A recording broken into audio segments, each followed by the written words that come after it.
Okay, there's a follow-up question from Boba WZ, who's asking about some things that they can do as a left winger or a central midfielder who plays on the left side. Right, your questions are: you want to make this select team, and you've been told from fellow players as well as coaches that you're one of the strongest on your team, and when you play up a level, you are also very competitive. Not the best, but very competitive. I think you want to have a humble mindset, and you want to stick with the fundamentals, right? Anytime you get in this idea in the head that you're too good, that you're quote unquote the best, or you know, not thinking that you're the best,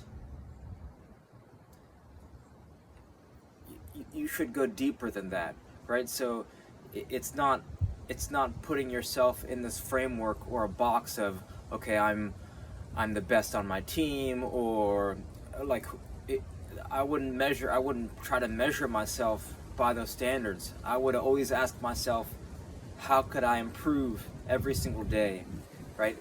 When you reflect on your practice or on a game, always, how can I improve? What did I do well? What can I improve, right? What can I do more of? What can I do less of? You're asking, what are some things coaches look for in players? Well, it's like, what do you look for in coaches? You want a coach who coaches you to be enthusiastic. You want a coach who's coaching your team to be present, right? You want a coach to be knowledgeable. You want a coach who's coaching your team to be encouraging. The same thing with a player. You want to be a leader. You want to be a leader to yourself, and you want to be a leader to all the players around you. So do you show up on time? Are you early? Are you encouraging? Do you help players when they're down? Are you giving good information? Are you being a good teammate? So if you can do all those things, right, there's a place for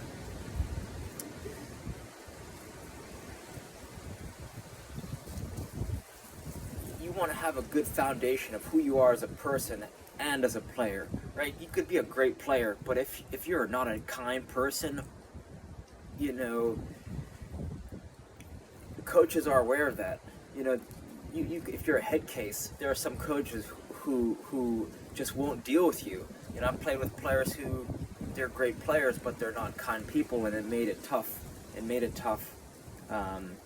I was one of those people at certain times in my life as well. So you want to be mindful of. You want to be a good person and a great player. I would say you actually want to be a great player and a great person, but great person first, great player second. If you treat your teammates or your family or your coaches not well, then that's not good. So in terms of what you can work on, fundamentals. Show up early, get a warm-up in, and juggling, meditative juggling, right foot, left foot, with tennis balls, with size 1, size 2, size 3, size 4, size 5, just nice and easy juggling. If you can improve your juggling, and coaches know, right? And you could tell a player by the way they juggle, their quality of their touch, right? You could pick out someone who's got a good touch instantly. You can analyze them even from a distance, whether or not they're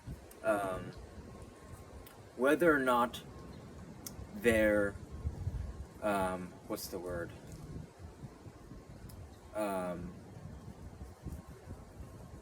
Whether or not they can play, right? Just by juggling. So not all great jugglers are great players, but all great players are great jugglers. So get your juggling going, and that would be my number one, the thing that you could work on that's low impact, that improves all facets of your game. It improves your focus. If you're relaxed, it'll transfer into your gameplay.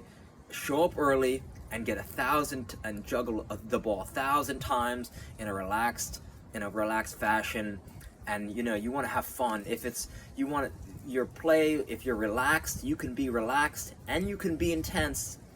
And you want to bring joy to the training. If you're complaining or if you're trying to be competitive for the sake of looking good, that's not the way. You want to be competitive from a lens of joy and connecting with your team and listening to feedback, listening to your coaches, listening to your teammates. You're not trying to outshine anyone. You're trying to make everyone else look good. When you make everyone else look good, you're going to look good too. So it's not about what can you do to have the coaches notice you. It's how do I make everyone else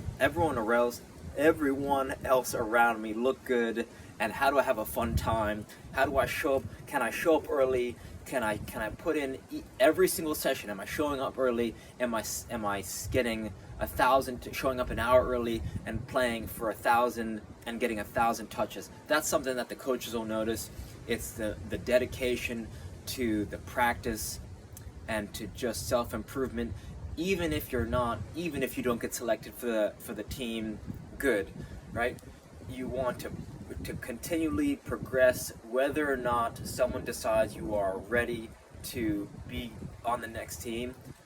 Doesn't matter whether you get selected to the advanced team or the next level team. Maintain your practice, maintain your improvement. You improve a little bit every day, right? Accumulated effort towards the most important fundamental skills, and you're going to see tremendous growth in your play and in your life. So I hope this some of these ideas help, and reach out with more questions. I love the questions.